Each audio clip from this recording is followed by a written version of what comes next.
Hi, my name is Melissa Hirschhorn. I'm a nurse at UCSF Benioff Children's Hospital. I work closely with pediatric patients who require brain surgery, and I'm here to provide support for families and answer questions about hydrocephalus. In this video, I'm going to share some information for taking care of your child after the placement of a shunt to treat hydrocephalus. But first, what is hydrocephalus? To answer that question, let's look at an illustration of the human brain. Cerebral spinal fluid, or CSF, is fluid that surrounds and circulates the brain and spinal cord. We make and absorb a large amount of CSF every day. The brain has cavities with CSF-filled spaces called ventricles. When the fluid is not able to drain from the ventricle, or it does not get absorbed at the correct rate, the fluid is trapped and the ventricles become enlarged. This buildup of extra CSF inside the ventricles is a condition called hydrocephalus. Hydrocephalus may be harmful, even life-threatening, because it can cause pressure on the brain and affect normal brain development and function. The most common type of treatment for hydrocephalus is a ventriculoperitoneal, or VP, shunt.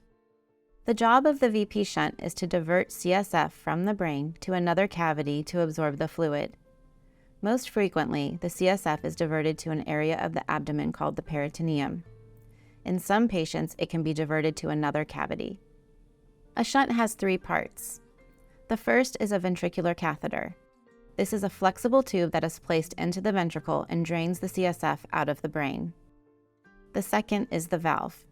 This regulates the flow of fluid out of the brain. Some valves contain a magnet to control this flow. And 3, a peritoneal catheter. This is a long, flexible tubing extended from the valve to the peritoneum or the abdomen. You may see a portion of this peritoneal catheter tubing under the skin, which is not a cause for concern. In this MRI, the CSF is white and the brain is black. The ventricles are enlarged with CSF causing pressure on the brain. After the shunt was inserted, the ventricles became smaller and more normal over time.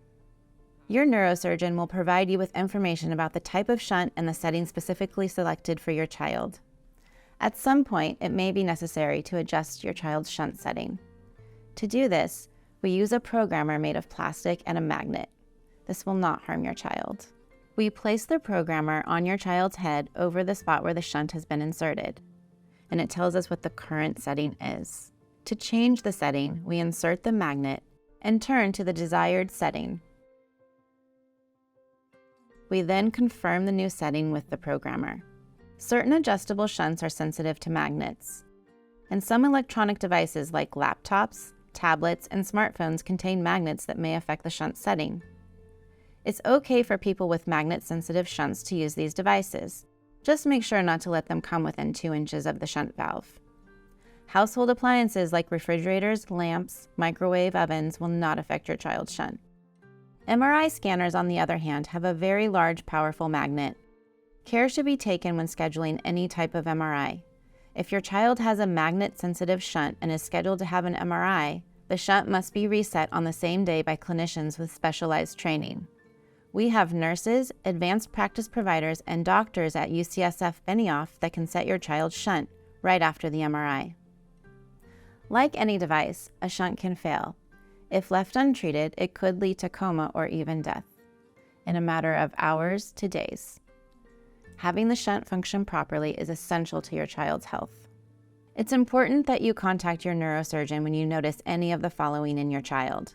Severe headaches, keeping in mind that headaches in babies and nonverbal children are expressed by fussiness and irritability. Sleepiness or lack of energy.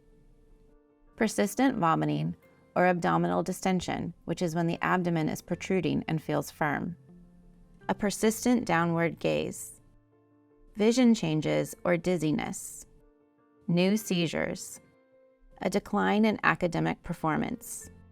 If your child says they feel off balance, or if you notice your child can suddenly not do the things they once used to be able to do.